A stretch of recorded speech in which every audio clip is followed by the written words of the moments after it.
dear student. In class 8, we read reaction of metals with dilute acid. Metals का dilute acid के साथ किस प्रकार से रिएक्शन होता है डियर स्टूडेंट, इसकी स्टडी हम करेंगे। तो reaction of metals with dilute acid,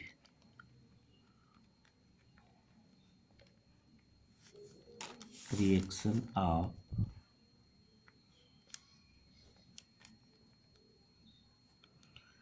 metals with dilute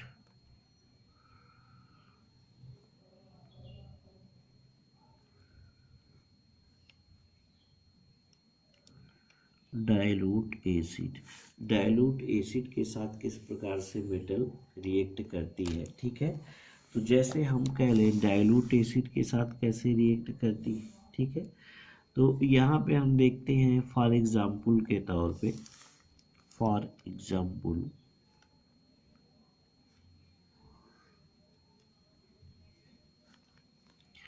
dilute acid के साथ भी देखेंगे और कंसंट्रेट एसिड के साथ भी देखेंगे। तो अगर हम सोडियम का रिएक्शन करवाते हैं HCl एसिड से, ठीक है, तो यहाँ पे हाइड्रोजन देती है, ठीक है ना।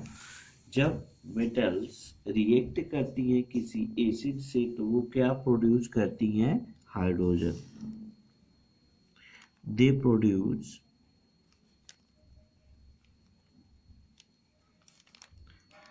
हाइड्रोजन, ठीक है। तो ये हाइड्रोजन जैसे Na का HCl के साथ रिएक्शन होता है तो ये क्या प्रोड्यूस करती है, हाइड्रोजन। तो ये NaCl में कन्वर्ट हो जाता है, हाइड्रोजन क्या हो जाता है, रिलीज हो जाता है H2 के फॉर्म में, ठीक है। तो ये चीज़ है। अगर फिर इसके बाद मैग्नीशियम का होता है, मैग्नीशियम का H2SO4 के साथ होता है तो ये मैग्नीशियम सल्फेट MgSO4 और प्लस क्या बन जाता है, H2, ठीक है। तो यहाँ पे हम लिख सकते हैं 2Na प्लस 2HCl, यहाँ 2Na प्लस 2HCl, तो यहाँ हो जाएगा 2NaCl प्लस H2, ठीक है। तो इस प्रकार से यहाँ पर भी आप देखते हैं कि H2SO4 के साथ रिएक्शन होता है तो मैग्नीशियम जो है सल्फेट के साथ जुड़ जाता है, हाइड्रोजन रिमूव कर देता है, ठीक है। अब reaction of metals with salt solution. अब दूसरा नेक्स्ट प्रॉपर्टी है reaction of metals with salt solution. तो रिएक्शन मेटल्स का जो है वो साल्ट के सॉल्यूशन से होता है। तो हम देखते हैं कि साल्ट ऑफ मेटल्स और मेटल्स के रिएक्शन जब होते हैं तो साल्ट ऑफ मेटल्स और मेटल्स में ये प्रोड्यूस करते हैं। जैसे हम यहाँ फॉर एग्जांपल पे के रूप में देखते हैं, जैसे कॉपर सल्फेट, ठीक है, ये ब्लू कलर का होता है, ब्लू कलर का होता है। इसका जिंक के साथ जब रिएक्शन होता है तो ये कॉपर को रिमूव कर देता है। तो इस कंडीशन में हो जाता है ZnSO4 और प्लस क्या हो जाता है, कॉपर को रिमूव कर देगा, ठीक है। तो ये कलरलेस होता है। ये क्या होता है, जिंक क्या होता है, मोर रिएक्टिव होता है, इसलिए ये SO4 से कंबाइंड हो जाता है और कॉपर क्या हो जाता है, रिलीज कर देता है, मुक्त कर देता है, ठीक है ना। अब importance of use of metals, metals के क्या इम्पोर्टेंट है, क्या यूज है, उसको हम देखेंगे। तो metals are very important, metals are very important. Iron is use in construction like bridge, ठीक है, engine part, iron sheet, brush, used in construction steel, ठीक है। तो या हम इसको स्टील बनाने में इसका यूज करते हैं। Mercury is use in thermometer, mercury का यूज हम किस में करते हैं, थर्मामीटर के रूप में करते हैं। Gold and silver are used in making jewellery, ठीक है। अब silver is also used in electroplating, electroplating का मतलब कि इलेक्ट्रोड बनाने में किया जाता है। Photography and silvering of mirror, ठीक है। अब यहाँ पे aluminium foil are use packing food, aluminium का जो फॉयल होता है उसको फूड पैकिंग करने के लिए यूज किया जाता है। Copper is use for making electrical wire, copper का यूज किसमें किया जाता है, का और एल्यूमिनियम का use electric wire, cable, utensil और केतली, क्वाइन ईटीसी बनाने में किया जाता है, ठीक है। अब नेक्स्ट जो टॉपिक होती है हमारे डियर स्टूडेंट, उसको हम कहते हैं what are non metal. Non metals क्या होते हैं, व्हाट आर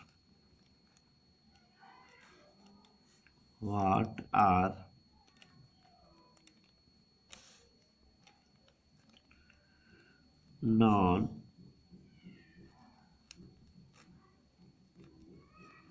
मेटल्स। तो नॉन मेटल्स क्या होते हैं, यहाँ देखिए नॉन मेटल्स क्या होते हैं। Those material which do not possess the characteristic of metal, those material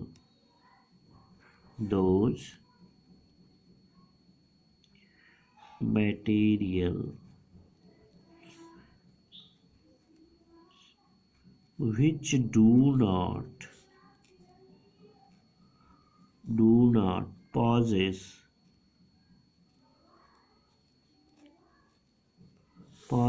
the characteristic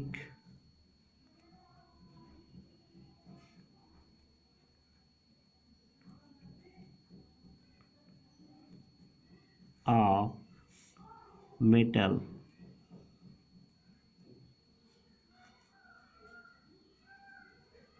are termed as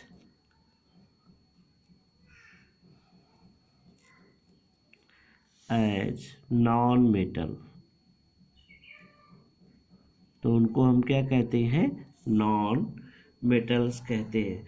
material like, जैसे कौन कौन से मटेरियल होते हैं, मटेरियल लाइक कोल, कोयला, सल्फर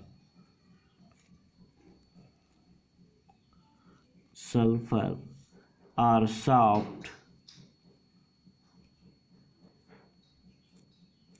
ये कैसे होते हैं, सॉफ्ट एंड डल। डल का मतलब यानी चमकीले नहीं होते हैं, ये अपीयरेंस होते हैं देखने में।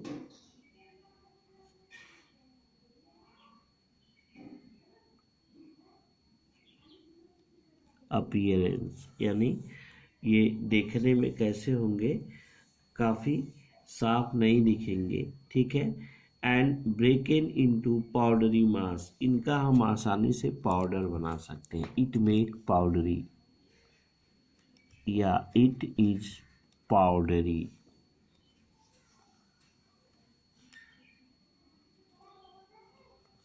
ये पाउडरी होते हैं, पाउडर की तरह दिखते हैं। अब इनकी प्रॉपर्टी क्या होती है, तो इनकी फिजिकल प्रॉपर्टी क्या होती है, तो इनकी जो फिजिकल प्रॉपर्टी होती है उनको हम देखेंगे यहाँ पे। इनकी जो फिजिकल प्रॉपर्टी,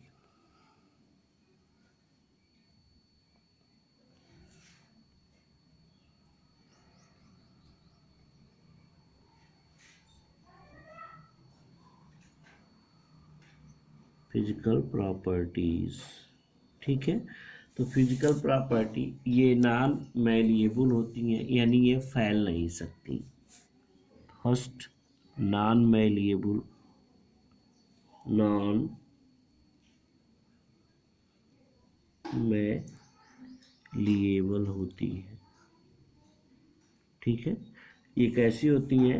नॉन मैलिएबल, जैसे सल्फर हुआ, फास्फोरस हुआ, ये नॉन मैलिएबल होती हैं। इनको पीटने पर ये क्या हो जाती हैं? चूर हो जाती हैं। ठीक है, नॉन डक्टाइल होती हैं। दूसरी पॉइंट क्या होता है? नॉन डक्टाइल, ये नॉन डक्टाइल होती हैं। तीसरी पॉइंट क्या होती है? Poor conductor of heat and electricity, ये पुअर होती हैं। Poor conductor of heat and electricity.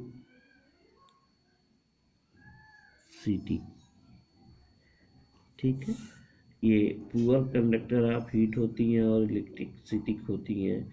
Non sonorous होती हैं।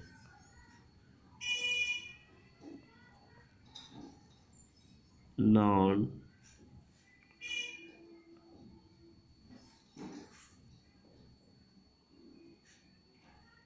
सोनोरस यानी रिंगिंग साउंड अराइज नहीं करती। नॉन लक्सचर होती हैं।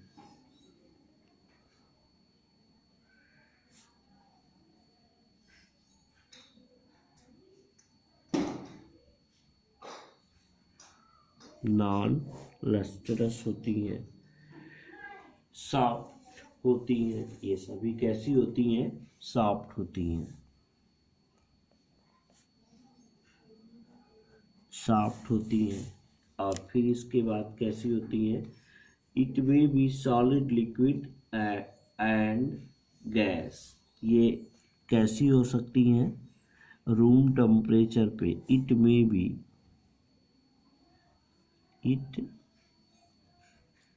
बी सॉलिड,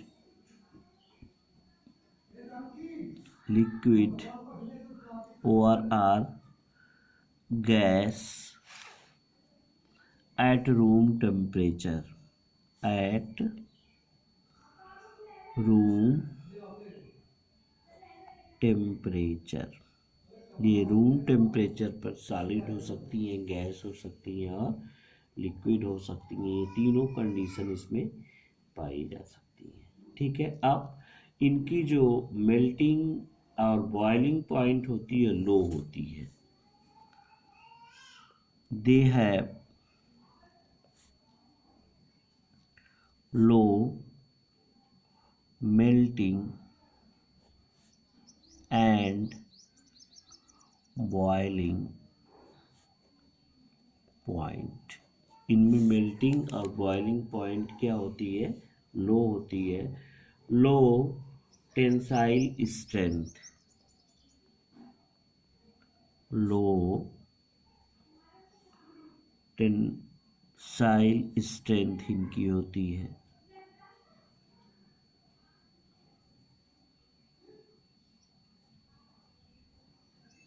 ठीक है, तो ये प्रॉपर्टी इनकी क्या होती है? फिजिकल होती है। अब जो नॉन मेटल्स की जो केमिकल प्रॉपर्टी होती है इसकी स्टडी कल करेंगे और कल एक्सरसाइज भी हम करेंगे। तो ये आपका 4th लेसन भी समाप्त हो जाएगा। तब तक के लिए इतना ही आज के लिए रनिंग।